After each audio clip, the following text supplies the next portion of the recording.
Recording in progress. Okay, one last segment.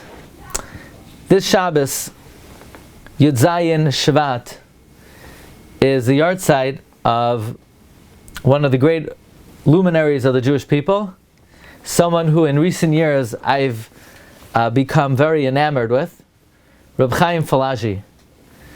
A number of years ago, I had this chus to go to his kever in Izmir in Turkey, which people ask me, are you happy? Are you happy you went there? I said, now that I'm back, I'm very happy that I went there.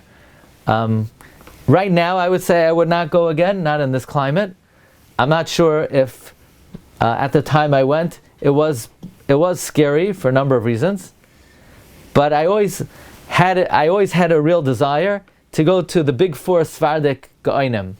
I've been to Rabbi Ovadia Yosef many times in the Sanhedria Beis HaKvaros. I've been to the Ben Ish Chai's kever. Ben Ish Chai, well actually, he has two kvarim. So the one on Har HaZeisim I was at. The one in Baghdad I haven't made it to yet. I was at the kever of the Chida, of course, many times in Har Menuchos. I always wanted to go to Reb Chaim Filagi, and I was zoicha to go there a couple years ago. And Reb Chaim Filagi is an amazing personality. What really I'm enamored with is the breadth of subjects that he writes about. First of all, he wrote 72 Svarim. So I always like to say that his Yahrtzeit always comes out the week of Parshas Yisroi, because Parshas Yisroi has 72 psukim. The only thing is, I thought it always worked out, but this year everything is off. You see, even we had in the Chumash year, one of the great Gaonim said, Tu B'Shvat is always between B'Shalach and Yisroi. Not this year, right? But so Reb Chaim Filagi's Yahrtzeit is always between B'Shalach and Yisroi. Just this year, everything's haywire. But I think we could connect Reb Chaim Filagi's Yahrtzeit to this week also, because we know that Hashem split the Yam Suf with the Shem 72. Reb Chaim Filagi started writing at the age of 16 years old. He lived from 1788 to 1858. So he lived 70 years. And in the year 1841, most of his books that he wrote were destroyed in a fire. We're talking about manuscripts before they were published. And a student of his risked his life to save 14 of them. But he became depressed after that. And he could not get out of bed.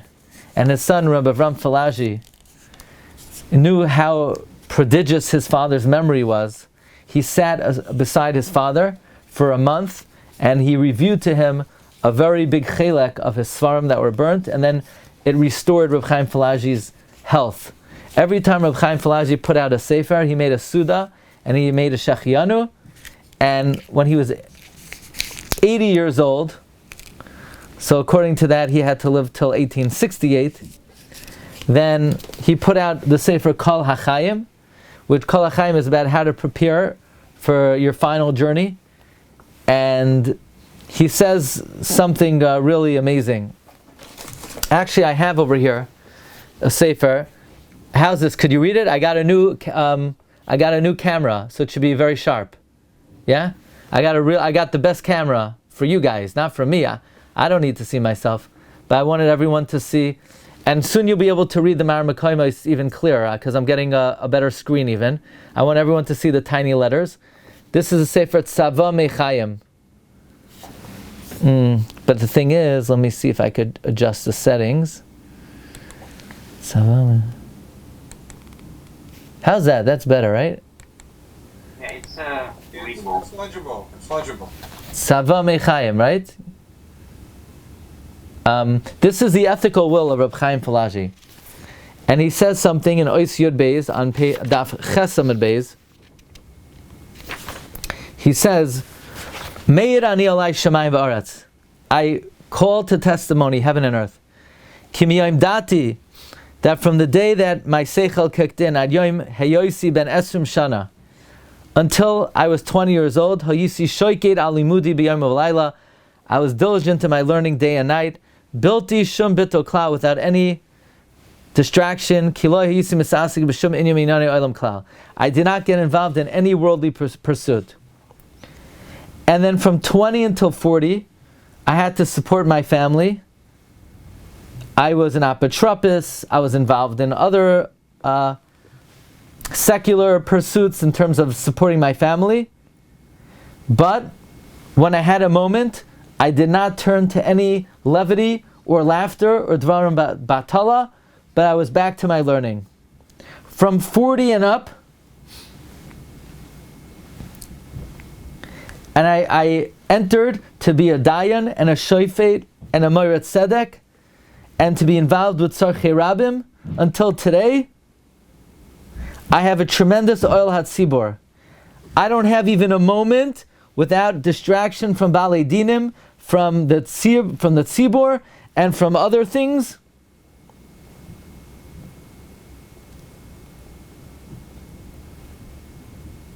And even though it seems like he gave over certain rabbinical responsibilities to other rabbanim who were appointed by the Malchus, the oil hatzibur is tremendous. He says, "V'libi doyeg b'kirbi al she'eni yachal asik b'Torah kechavtzi yotzani." It really pains me that I'm not able to learn Torah the way I would want to.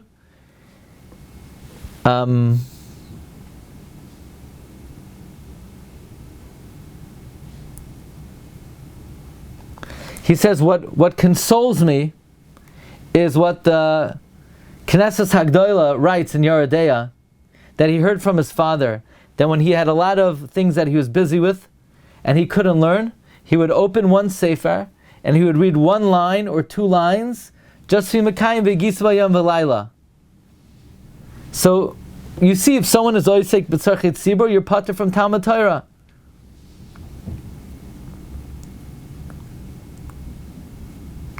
Then he says, there was no drush or psak din that I wrote. He says that Hashem Yisbarach was mazakami to write many, many svarim. All of the svarim that I wrote, he says, was with tremendous pressure and tremendous hardship and tremendous responsibility. And he says, if you have a question on what I wrote, I did not have Yishuv Hadas.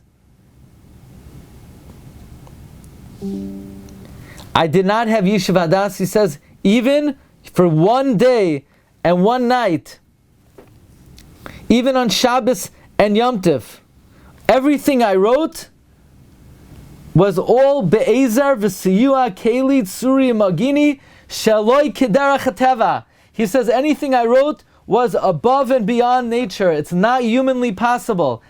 Says if you think you're surprised at what I did, afilu anoichi ba'atzmi nira be'enai shu dvar pela. Even I can't believe I did it. Doesn't make sense I was able to do it.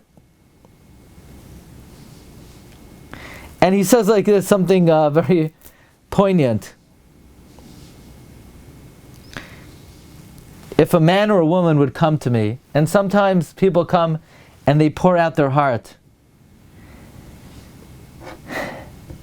and only God knows that I'm sitting there listening, but I'm in tremendous pain that they're robbing me of my time. But I never rush them. And I never say, okay, I understand what's bothering you. Please, I get it. I have things to do. No, I never did that. I was afraid, said Reb Chaim Filagi, that it would be embarrassing to them. And I'm not being mishtatef with the tsar. And we hold derech eretz kadma l'Torah. You hear this? Derech eretz kadma l'Torah. My cordiality to the people is more important than Torah. Even though Chazal say one of the memches kinyonei Torah is miyot derech eretz,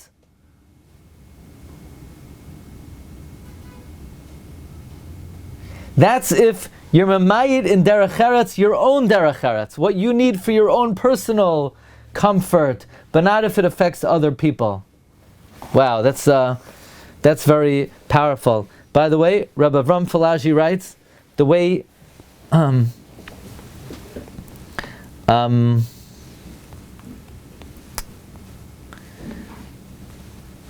he says, this is also very powerful. He says, why am I telling this to you? You know, why does everybody know? Why does everybody need to know about my personal behavior?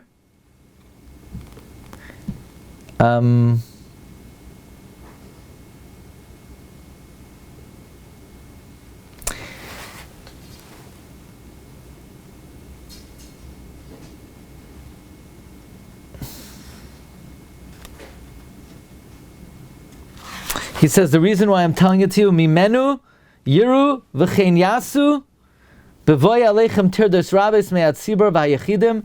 Everyone should learn from this, that if you have, if you're busy, you're preoccupied, you have a lot of things vying for your attention, don't say, okay, you know, I'll involve myself in learning and in Ruchnias later when I have more time on my hands. No. At the time that you're busiest, that's the time you should involve yourself in Ruchnias. Don't say, yeah, I'll have time later, I'll get it later. No, now's the time. Because even I can't understand how I was able to accomplish all these things when I was at my busiest times in my life.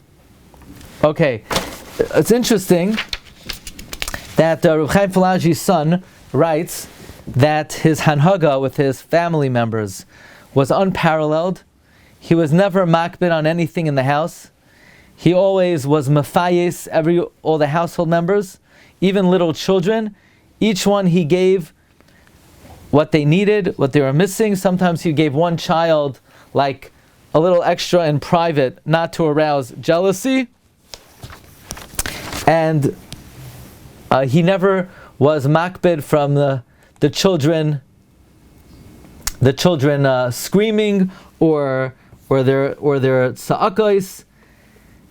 He would call each child every morning that they should say the Berchas HaShachar for him, and they would say all their tefillos for him b'kol ram, and with great savlanus he was mekayim v'shinantam levanecha v'levnei vanecha, and he was madrich them for Yiras Hashem and avodas haborei.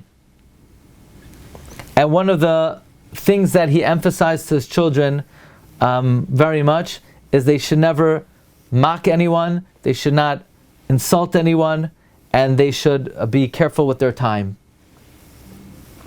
He records in the Sefer Toichachas Chaim that he once had a dream of one of the members of Izmir, one of the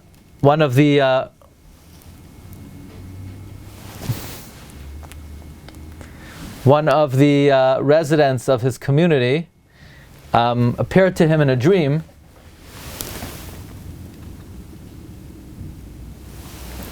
and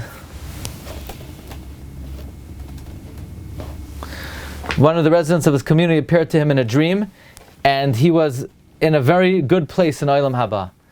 And Reb Chaim Filagi says, how'd you get there? What do you do to deserve that? And he said, I was always careful to be mechabed my workers, and I didn't stress them out too much, and I did not subjugate them cruelly and with avodah kasha. At the last Simchas Torah of his life, when they read in the Torah, Asher Beirach Moshe Ish Alekim Lifnei Mosai, he broke out crying when they got to the pasuk Vayamas Sham Moshe. A few days before his Petira, he called the Rashi Hakal, and he set forth before them his Sava that they should read at his Levaya in the morning, on the 17th of Shvat, Tafresh Chavches, 1868. He got up in the morning, he davened with a minyan, he gave his Shiurim until Yahrtzeit, he asked for a cup of milk, he washed his hands, he made a shahakal, he leaned his head on his right hand, and with a smile on his face, he returned his soul to HaKadosh Baruch Hu b'Shamayim. Rabbi Yehi Zichrei Baruch, Zechusa Yagin Aleinu. I wish you all a good Shabbos. Recording stopped. Kol Tov, everyone.